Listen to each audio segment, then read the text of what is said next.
If you feel like you can't trust yourself to stick to anything anymore, I want you to take a breath, a deep one, because this episode might shift something big inside you.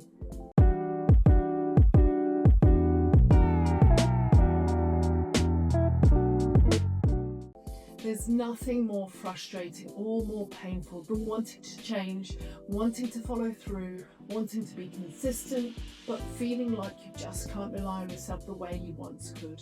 Maybe you've said, I'll start on Monday, I'll get back on track tomorrow, I just need to get through this week.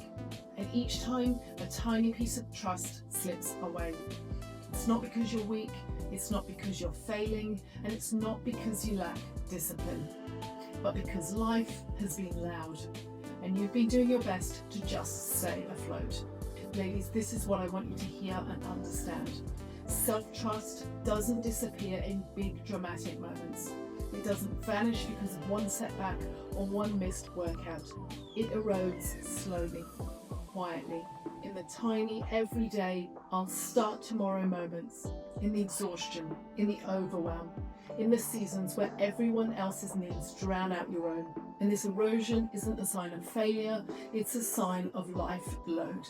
It's a sign that you've been carrying too much, that you've been pulled in too many directions, that you've been stretched beyond what your nervous system can manage. I see this over and over again in the women that I coach. Let me share something with you, not from my own journey, but from years of watching incredible women navigate this. Self-trust doesn't vanish in one hit. It fades in the small compromises. When you say, I'll go tomorrow, I'm too tired, today was just too much, I'll start again when things settle down. And none of these moments happen because a woman doesn't care. They happen because she's overwhelmed, she's exhausted, emotionally overloaded. She's holding down a household, a job, a family, a relationship, 1,000 invisible responsibilities. She comes to me saying, I want to feel strong, I want to get healthy, I want to be consistent. And she means every single word, but deep down, she doesn't fully believe herself anymore. She doesn't trust herself because she's lived through too many cycles where life got in the way. And here's what I always tell her. You're not broken. You're not weak, you're not the problem. You're a woman who's been doing too much for too long and with too little support. Your self-trust didn't vanish, it faded, quietly, underneath the noise of life. And that is reversible.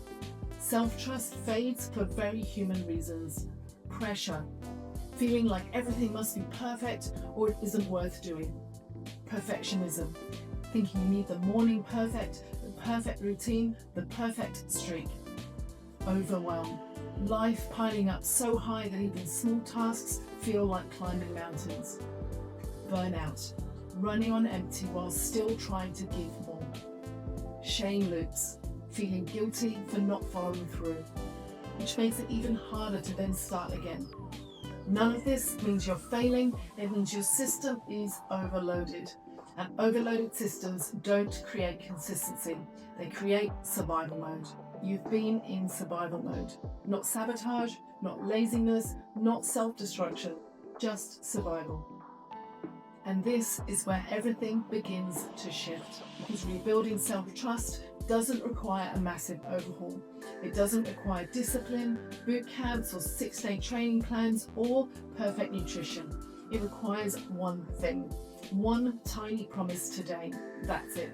One small promise honored is more powerful than 100 big goals abandoned. Maybe today that promise is a 10-minute walk, a glass of water before coffee, one balanced meal, a gentle stretch before bed, turning off your phone before 9 p.m, stepping outside for 2 minutes of sunlight. Something tiny, something doable, and something kind. Self-trust rebuilds the same way it was lost, quietly, gently, and one small moment at a time. And every time you follow through on a tiny promise, you collect evidence. Evidence that you are trustworthy. Evidence that you can rely on yourself again. Evidence that you're still capable of consistency, but in a way that honors your life, not competes with it. So if you've been feeling like you can't trust yourself anymore, please hear this. You are trustworthy. You always have been. You've just been carrying too much. Start softly. Choose one promise today and let that be enough. Your self-trust will return, not through force, but through gentleness. If you know a woman who needs this reminder, please send her this episode. Let her feel seen. Let her feel understood and let her know she's not alone. Ladies, thanks so much for tuning in. Look forward to seeing you next week. Bye-bye.